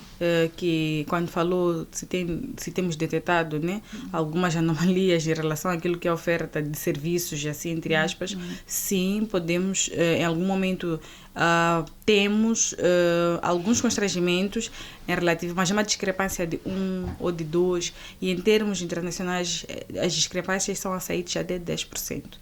Então, dentro de 10%, nós estamos no intervalo de confiança aceitável. Então, é algo que possamos dizer que é aceitável. Eu pergunto isto porque quando vi a matéria publicada pelo CIP, ficou em mim uma questão. Se nós tivemos mulheres como a Paula, nome fictício usado no estudo do CIP, a Paula, a Maria, que tiveram kits abortivos de forma clandestina, sem ter apresentado toda essa documentação exigida, sem ter seguido esse roteiro. E nem houve assinatura de consentimento, mas tiveram kits abortivos. A pergunta que ficou é: como é que a saída desses kits foi justificada? Bem, eu que dizia, aí é algo que nós também temos que estudar internamente para verificar se o medicamento que foi usado é realmente da unidade sanitária, porque pode-se dar o caso, em algum momento, se esse provedor também tem a coragem de cobrar por um serviço público que ele devia fazer de forma gratuita, não sabemos até que nível também, onde é que ele também pode encontrar.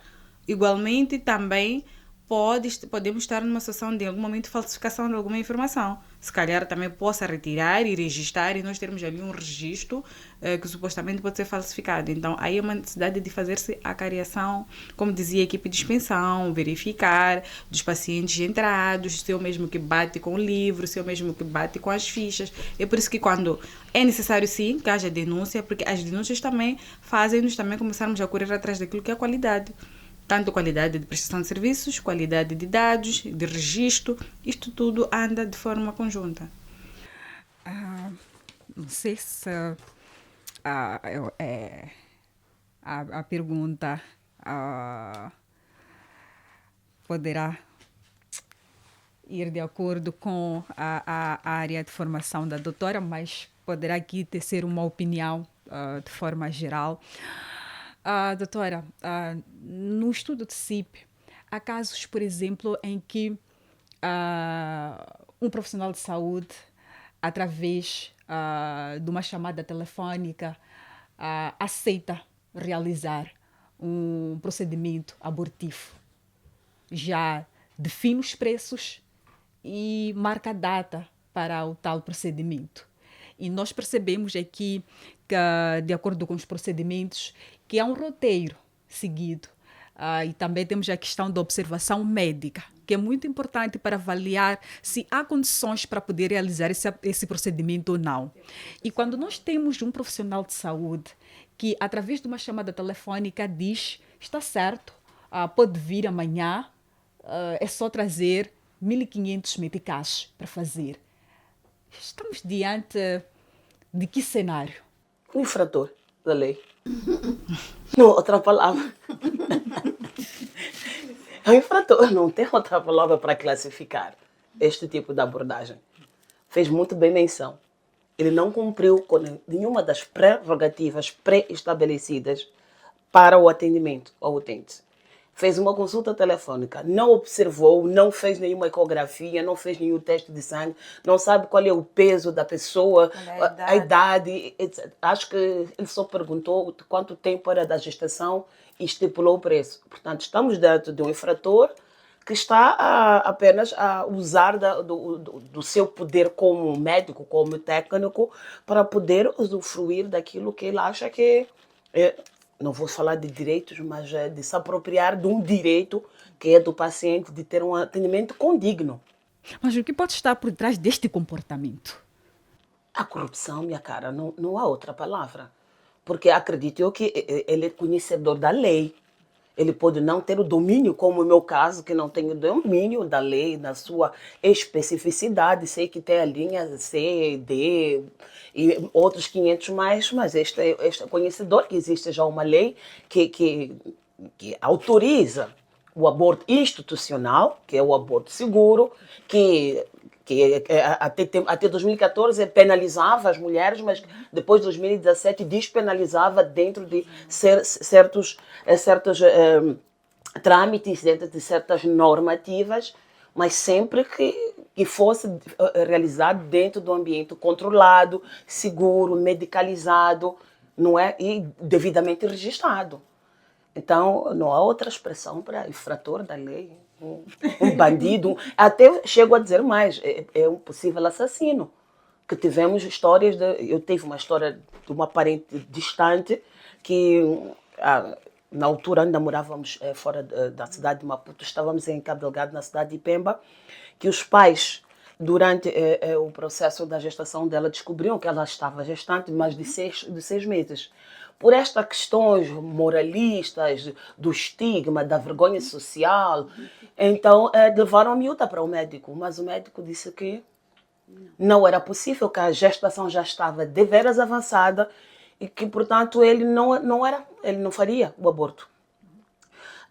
Alguns familiares mais próximos sentaram, conversaram entre si, chegaram em casa, deram uma sova de cinto à miúda e disseram que ela teria que fazer o aborto, ela quisesse ou não. Contrataram um sapateiro, desculpa, tenho muito respeito pela profissão de sapateiro, mas digo um sapateiro para performar um aborto. Então, uma pessoa totalmente despreparada que performou um aborto, a miúda teve uma hemorragia e morreu com o feto dentro do seu ventre. Tanto é que a vergonha foi tamanha que a miúda nem sequer foi sepultada na cidade onde estava, teve que vir para Maputo. Porque a cidade toda já sabia do que havia ocorrido. Portanto, pessoas como estas, que usando do poder que têm, de estar onde estão a trabalhar e que têm acesso a estes insumos, performam ao telefone uma intervenção que devia ser feita num espaço cuidado ao infrator. Doutora Julânia, que conselhos ou que estratégias poderia partilhar junto do MISAL de modo a melhorar a prestação desses serviços?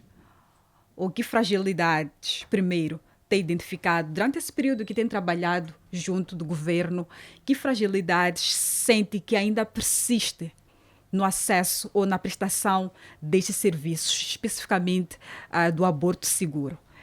E que estratégias daria para o governo de modo a sanar essas barreiras que ainda persistem, de modo que possamos ter mais mulheres a aderirem aos serviços do aborto seguro e evitar essa estigmatização que existe, não só a nível cultural, mas percebemos que esse comportamento se estende ao nível institucional.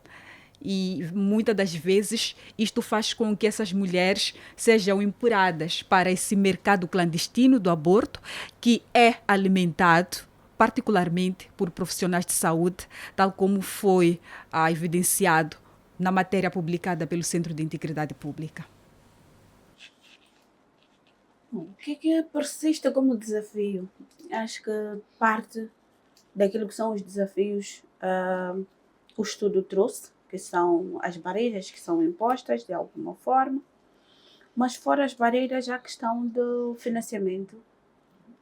O financiamento não está sendo suficiente para garantir a expansão dos serviços, a mesma medida para todas as unidades sanitárias. Então há que se repensar sobre o financiamento para a área de saúde e de forma concreta para a oferta dos serviços de aborto seguro. Fora disto, há que também temos barreiras como estas que mencionei e a falta de financiamento, temos a questão da mobilidade também dos técnicos de saúde, porque às vezes sem conta, posso assim assumir, há muita mobilidade. Há necessidade de capacitar os provedores de saúde que oferecem estes serviços. nós tínhamos um currículo de formação que, de certa forma, não vou dizer que não mencionava ou não abordava questões do aborto, mas não abordava na perspectiva em que a lei depois foi trazer ou coloca a questão do aborto. Então, havia aqui necessidade, ou há necessidade, de garantir que, mesmo saindo da carteira ou da formação, tenham uma capacitação específica para a oferta destes serviços. É verdade que o currículo foi revisto recentemente, já temos a questão do aborto já bem colocada, mas ainda não está sendo implementado também na íntegra, que é para garantir que todos os profissionais que saem da formação já têm esta componente muito bem trabalhada. Então, há esta necessidade de, no início, quando se expande os serviços para uma unidade sanitária, há esta necessidade de capacitar os profissionais de saúde que vão oferecer, não só capacitar em termos técnicos, trabalhar a questão dos valores, como aqui foi mencionado. E passado algum tempo, todo o pessoal capacitado já não está lá. Então, isto também acaba influenciando naquilo que é a oferta destes serviços, digo. Agora, indo para aquilo que seria, não sei se diria proposta de soluções, o que fazer. Como disse no início da minha intervenção, o IPAS é parte do grupo técnico a nível do Ministério da Saúde. Portanto, temos trazido as nossas contribuições para o alinhamento, para o avanço, para a evolução destes serviços. Mas, olhando para a realidade atual, penso que há esta necessidade de trabalhar-se para reforçar os recursos financeiros a nível do país, para garantir que todas as unidades sanitárias têm acesso a estes serviços.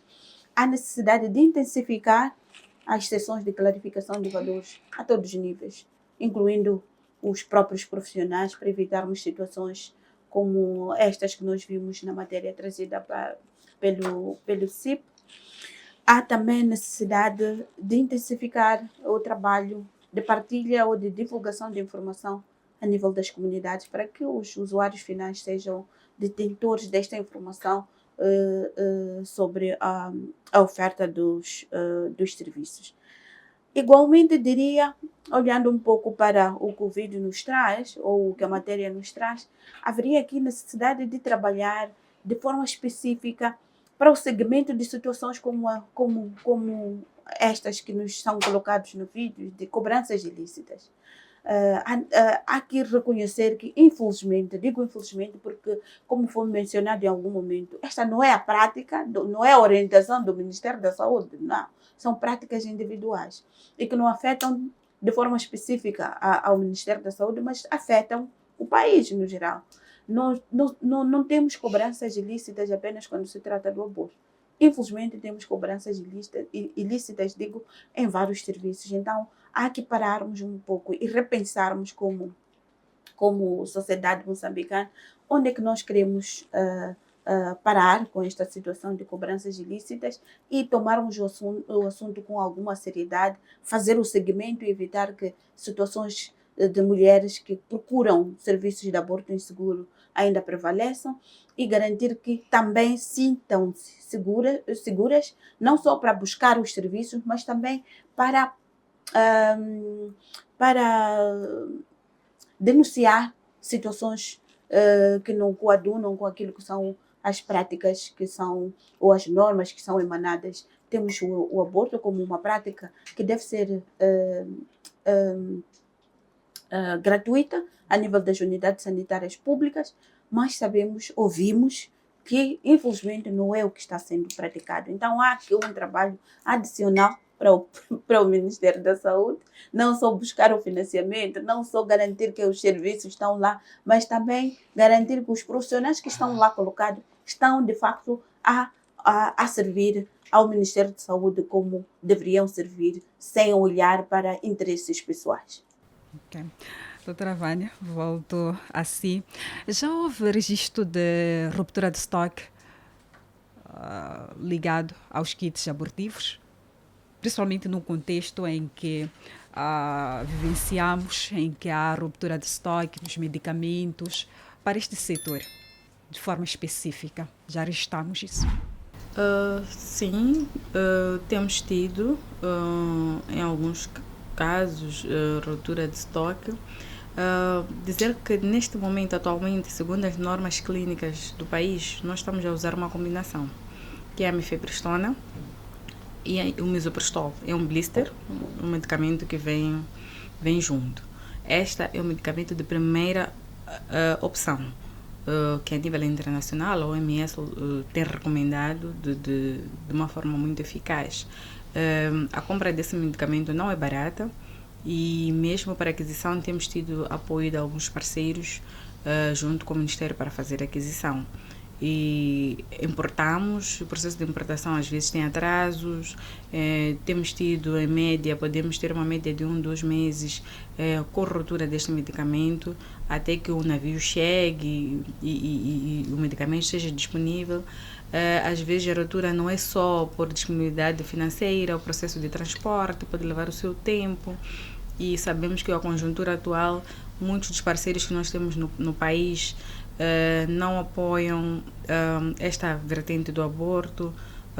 Por exemplo, fundos do governo americano, que é um dos fundos que vem em grande escala para o país, não se pode transportar este medicamento dentro destas viaturas. Então, este processo de transporte, em algum momento, pode demorar aquilo que é a disponibilidade deste medicamento. Mas existe a segunda linha, que é o que durante muitos anos o país foi usando, que é o misoprostol simples. Mas este também temos tido. Mas por hábito, muitos dos nossos colegas acabam, quando não há o de primeira linha, dá a impressão de que parece que não há o medicamento, né? Mas durante muitos anos nós usamos o misoprostol e é a segunda linha. Claro que a combinação é melhor porque tem menos sangramento, é mais eficaz e em pouco tempo temos uma resposta. Há poucas chances de falha do próprio medicamento, porque muitas das vezes fazemos primeira indução, depois quando é só com misoprostol sempre tem que se fazer de novo, mas dizer que quando não temos a primeira opção, temos a segunda opção disponível, porque não se usa, a segunda opção não se usa só para aborto, também é usado mesmo, por exemplo, para estimulação do trabalho de parto e outras situações. Uma das coisas evidenciadas no estudo do CIP é que as pílulas abortivas, elas são dispensadas nas farmácias e sem prescrição médica. E a lei de medicamento prevê que as pílulas abortivas, elas são susceptíveis a uma receita médica. Que mecanismo o Ministério, sabemos que existe a NARME, mas o Ministério de forma geral tem com vista a controlar a dispensa arbitrária desses kits abortivos junto das farmácias, por exemplo? Sim, como muito bem foi dito, temos a Direção Nacional de Farmácia, o ANARME, que são entidades que têm como função inspecionar, garantir aquilo que é a eficiência da oferta dos próprios serviços. Neste caso estamos a falar da farmácia tanto pública e privada, né? E faz este controle. A orientação que se tem é que existem medicamentos que só são dispensados com uma receita médica. E existem outros que não carecem, por exemplo, como um paracetamol, não carece de uma receita médica. Então, aqui estamos perante questões de infração das próprias farmácias. E se formos a ver, mesmo no vídeo que passou, uma das farmacêuticas que estava ali, ela tem clareza de que aquele medicamento deve ser oferecido com uma receita médica, mas ela estava ali a negociar. Então, não muda. De igual forma, quando estamos a falar também de um provedor que cobra, mas ele sabe que não deve cobrar. Então, são questões de atitude, como muito bem dizia, e de comportamentos. Mas o serviço, em termos destas entidades, existem e fazem sim o seu serviço. E existem inspeções regulares e temos os relatórios, porque muitas das vezes o que se faz é a consignação de medicamento entrado versus as receitas recebidas, mas muitas delas às vezes não revelam o seu real estoque em relação ao medicamento, neste caso a mifepristona, ou vulgarmente chamado seguro, que é o nome que mais se usa. Muitas dessas farmácias, elas não fazem a consignação. Por exemplo, podem relatar que eles como farmácia têm 20, Porque estes 20 são mais ou menos as 20 receitas que tiveram. As restantes partes, eles praticamente não incluem na consignação, porque há feita essa inspeção. Então, é um pouco de esperteza no sentido de também querer ganhar dinheiro, porque essas farmácias, né, o objetivo é este, venda, né, deste medicamento, mas eles têm consciência e sabem quais são os medicamentos que pela regulação são obrigatórias venda de acordo com uma receita médica. Doutor, diante de todos esses fatos, não acha preocupante o fato de até então não termos casos específicos de responsabilização? Porque os fatos existem. Nas farmácias, há dispensa de kits abortivos sem receita médica. Isso pode ser comprovado, o estudo do CIP comprovou. Percebemos que há profissionais de saúde que têm dispensado esses kits de forma ilegal. E é preocupante quando o Ministério diz que não há casos específicos de responsabilização. Não será, se calhar, uma altura do Ministério pensar em reverter o papel, além de desempenhar uma função reativa, ser proativo? Sair à rua, ir às farmácias, investigar de perto ou procurar perceber de perto esta situação, porque parece que ela existe. Bem, não sei, ao longo da conversa que falamos, né? O Ministério trabalha com evidências, trabalha com notificação de casos, e muito bem falamos aqui que há espaço para qualquer utente, tanto do Serviço Nacional de Saúde, ou mesmo em algumas situações que estamos a averiguar, que em alguma farmácia também não está-se a cumprir com aquilo que é o plasmado pelo regulamento, que as pessoas possam fazer as suas denúncias. E é isto que nós estamos a trabalhar, porque o que nós temos que perceber é que o Ministério da Saúde não é uma entidade isolada. A comunidade também tem este papel de apoiar. Todos nós temos esta obrigação de poder apoiar os serviços. E por isso que temos as nossas linhas de denúncia. Se não quero sair de casa, eu posso pegar o telefone, fazer uma chamada. Se é algo que eu acho que vale a pena esclarecer melhor, posso fazer um documento e fazer chegar à inspeção, porque é o que nós temos. Muitas destas informações temos tido quando temos encontros comunitários, e é esta necessidade de realmente termos documentos. De aquilo que as denúncias que se chega, sim, temos uma equipe que se desloca ao local e que tem os seus relatórios e que tem os seus procedimentos, como falamos, desde atos administrativos, e também temos aqueles que também é de caráter, quando olhamos que tem algo processo crime, que a Procuradoria também tem recebido esses casos. Temos alguns casos de expulsão, que acredito que tenham acompanhado, que têm estado na televisão. Temos alguns profissionais de saúde, por exemplo, tivemos recentemente, penso que foi na província de Niassa, tivemos em Manica, entre outras províncias, para os casos que chegam e que são relatados, e que a equipe de inspeção trabalha e chega à conclusão de que sim, aqui houve um ato, e são tomadas medidas. São tomadas medidas, e nos últimos tempos temos sim um número considerável de profissionais, colegas, né, que foram tomadas medidas, posso dizer, as mais drásticas, que é mesmo que culminaram com a expulsão. Aqui estamos a falar do aborto, mas não estamos a falar apenas só do aborto, estamos a falar de um serviço integrado, principalmente virado à maternidade, porque não podemos esquecer que a mesma enfermeira, muitas das vezes, que está atendendo no serviço de aborto, às vezes é a mesma que também atende a maternidade. Os nossos serviços estão ali, a porta da ginecologia, muitas das vezes atendem, diferencia muito com a porta da maternidade. Às vezes ela está ali no serviço da ginecologia, quando chega uma parturiente, em algum momento ela também tem que ir e poder fazer o parto.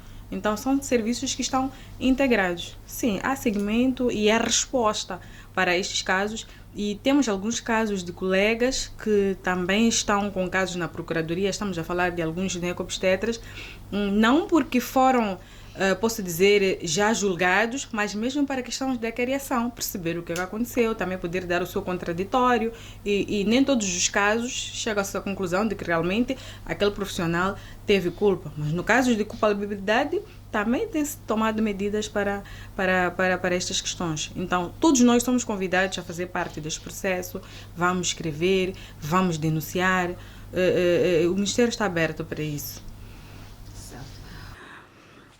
Bom, Ouvimos todos nós que o Ministério está aberto para poder receber as nossas denúncias. Entretanto, a nossa questão persiste. Se nós temos mecanismos claros e linhas para poder denunciar, o que faz com que muitas mulheres prefiram expor os seus casos nas redes sociais ou mesmo aproximar-se a organizações como o CIP para poder denunciar. Mas, como disse a representante do Ministério da Saúde, há mecanismos para poder denunciar. Doutora Clélia, poderia endereçar as suas últimas considerações em torno de tudo que foi falado e principalmente olhando mais uma vez para as consequências que surgem por conta da estigmatização da prática do aborto e também olhando para aquilo que é o comportamento dos próprios profissionais de saúde. Eu vou ser muito objetiva nesta minha exposição porque nós já versamos sobre as barreiras, das janelas de oportunidades que se abrem, já falamos da questão da deontologia, falamos da questão da inclusão de outras forças da sociedade, falamos sobre os mecanismos de denúncia. Eu vou ser mais precisa para as considerações finais, dizendo que o aborto não seguro, ele não deve ser tratado como uma questão moral. Isto porque este tem impactos que retiram os direitos humanos, retiram os direitos das mulheres e as excluem de ter uma justiça social. Portanto, eu até chegaria um pouquinho mais, se quiser até polemizar ou pôr o dedo na ferida, nós poderíamos olhar para esta negação do acesso a um aborto seguro pelas mulheres como uma violência baseada no género. Portanto, temos que olhar para o aborto seguro com uma atenção mais humanizada às mulheres. É este apelo que eu vou deixar. Este é o sonho que eu tenho para o nosso país, que nós possamos, a largos passos, romper com estas barreiras, colocar por terra os estigmas, colocarmos dentro de criptas os mitos que ainda permeiam e minam o direito das mulheres, a autonomia das mulheres e, acima de tudo, com a vida das mulheres. Porque sabemos bem que meninas, raparigas, mulheres, mães, morrem todos os dias, que neste momento que estamos aqui a conversar, com certeza que uma mulher está a perder a vida porque não tem acesso à informação, não tem acesso às infraestruturas de saúde, não tem acesso ao poder aquisitivo econômico para poder pagar por um aborto justo e seguro, e por isso mesmo estamos a empobrecer o crescimento da nossa sociedade, estamos a deixar um filho sem uma mãe, estamos a deixar um irmão sem uma irmã, estamos a impossibilitar que uma criança nasça ou com saúde, porque provavelmente a mãe vai perder uma trompa durante o processo de um aborto inseguro. Portanto, as palavras gerais que eu deixo são estas: por um aborto mais seguro, por um sistema mais inclusivo, mais humanizado para todas. Muito obrigada. Um sistema mais inclusivo e mais humanizado para todas as mulheres. São as palavras da doutora Clélia. Doutora Julânia, últimas considerações. A doutora Clélia quase que tirou todas as minhas palavras.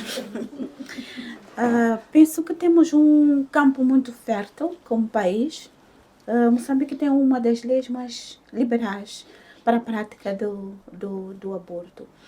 Mas não basta termos a lei, como foi evidenciado na matéria do CIP, temos que sair da lei para a prática.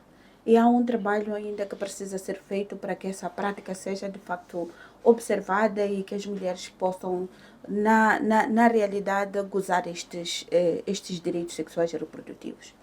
Algo positivo que o nosso país tem é que há uma vontade, posso dizer, política ou do governo, ao se aprovar a lei nos termos em que foi aprovado, ao se aprovar as normas clínicas que nos termos em que foi em que foram aprovadas inicialmente em 2017 e recentemente estas normas foram também revistas para acomodar aquilo que são as recomendações da Organização Mundial de Saúde. Então isto mostra-nos que há uma vontade, que há interesse do Ministério da Saúde, do país, em erradicar, posso assim dizer, a questão da prática dos abortos inseguros. Então, as minhas últimas palavras seriam de continuidade desta abertura, deste trabalho, no sentido de garantir que esta evolução que nós temos estado a verificar desde o início da implementação da lei, de facto se observe em todas as províncias, em todos os hospitais e todas as comunidades possam aceder a esses serviços de forma segura e gratuita, conforme está previsto nas normas clínicas. Obrigada. Obrigada eu, doutora Vânia. Últimas considerações? Sim, talvez deixar claro que nós temos os serviços disponíveis em todas as províncias do país, em todos os distritos do país. Em termos de abrangência dos serviços, estamos com uma média de 80% daquilo que é a oferta do Sistema Nacional de Saúde. Isto porquê? Porque nós só estamos a oferecer os serviços naquelas unidades sanitárias que têm maternidade, dada a especificidade do próprio processo, né? Que é a oferta de serviço. E é um trabalho muito grande que foi feito desde a introdução até hoje. Falar dos cuidados compreensivos de aborto é uma programática muito grande, inclusive porque temos que também envolver muitas áreas. E dizer que sim, temos ainda algumas mulheres que aparecem com complicações por aborto inseguro e queríamos desincentivar esta prática, queremos desincentivar essas mulheres ou a família que em algum momento ainda leva seus familiares ou esta mulher, rapariga, que procura os serviços de forma insegura, porque as nossas unidades estão disponíveis, os serviços são disponíveis, são de forma gratuita e com o Ministério, em termos daquilo que é o nosso panorama, nós queremos e estamos à espera que todas as mulheres aproximem-se à unidade sanitária mais próxima, mesmo para obter informação. Não estamos a promover o aborto, mas sim estamos a fazer conhecer aquilo que é a existência destes serviços a nível das nossas unidades sanitárias. Por isso que quando nós introduzimos esse serviço numa determinada zona, tentamos entrar em todas as portas, em todos os serviços e em todas as vertentes comunitárias. Muitas das vezes até somos mal interpretados como o Ministério de Saúde quando vamos a uma determinada zona ou uma escola, por exemplo, para falar deste serviço. Já tivemos algumas situações de alguns distritos que alguns pais, mesmo aqui na capital, em algum momento procuraram saber quem é este provedor que foi e deixa com tantos temas por se falar. A saúde tem para falar para um adolescente, exatamente tem que vir falar do aborto. Então somos nós mesmo como pais que em algum momento criamos este estigma, criamos esta barreira em relação à informação, porque dá uma impressão que parece que a saúde ou o Ministério da Saúde está a fazer a promoção. Mas não é promoção, é mesmo mostrar que estes serviços existem. Porque se formos a ver em termos de dados nacionais, em termos de procura, a escala está em média de 15 a 24 anos de idade, em termos de faixa etária. Então, são os adolescentes que procuram, estamos a falar de meninas de 15 anos, e temos muitos casos, em termos de percentagem, 30% daquilo que é oferta de serviço, também temos pacientes abaixo de 16 anos de idade. Estamos a falar de raparigas com 15, 14, 13 anos. Hoje, a atividade sexual começa muito mais cedo daquilo que era o histórico que nós tínhamos anteriormente. Então, quando o Ministério aproxima as escolas, é mesmo para poder... Primeiro, nós falamos daquilo que é contracepção, porque nós não podemos falar de aborto e não falamos da contracepção. Então, para aquela rapariga ou aquela mulher que beneficia-se desse serviço, o passo a seguir sempre é oferecer um método de planeamento familiar, um método de contracepção que é para garantir que ela não volta a ter uma gravidez indesejada. E não estamos a dizer que estamos a usar o aborto como um método de planeamento familiar, porque vulgarmente muitas das vezes ouvimos, é só ficar grávida, vou retirar, vou retirar, é como se fosse um método de planeamento familiar. Não. Houve o que aconteceu pelos seus motivos, que nós não entramos nos motivos, né? Que após este ato, nós, como Sistema Nacional, temos os serviços disponíveis e também depois deste processo ou de oferta desses serviços, temos os métodos de planeamento familiar, que é para garantir que toda mulher esteja protegida ou tenha a sua gravidez quando ela decidir. Então, esta é a mensagem que queríamos deixar, que o Sistema Nacional está aberto e que não ao aborto inseguro, e que as nossas unidades sanitárias estão preparadas para poder oferecer a toda a mulher. E também queríamos deixar que a comunidade não compactue com estes provedores que cobram estes valores, peguem os seus direitos, procurem, caso tenham uma situação igual, denunciem, procurem as lideranças destas unidades sanitárias, usem as linhas que deixamos aqui ficar em relação às denúncias, porque este serviço é gratuito. Obrigada. Este serviço é gratuito, é o que a lei diz, é o que está escrito em várias paredes das unidades hospitalares. Bom, chegamos ao fim de mais uma edição do CIPCast. Esta edição especial contou com o financiamento da ICID e estivemos já a debater em torno das barreiras no acesso ao aborto seguro e as consequências que o aborto inseguro tem para a saúde da mulher. E lembre-se, o aborto seguro vai além de um simples procedimento. Trata-se de direito humano que visa restaurar a dignidade da mulher. Portanto, evitemos a estigmatização, porque por conta dessa estigmatização cultural e institucional, várias mulheres são empurradas para o mercado clandestino do aborto e o mercado tem seus preços. Tal como nós vimos na matéria publicada pelo Centro de Integridade Pública, as mulheres são obrigadas a pagar entre 1.500 a 6.000 meticais para poder realizar um direito que lhe é consagrado legalmente em Moçambique. Até a próxima edição.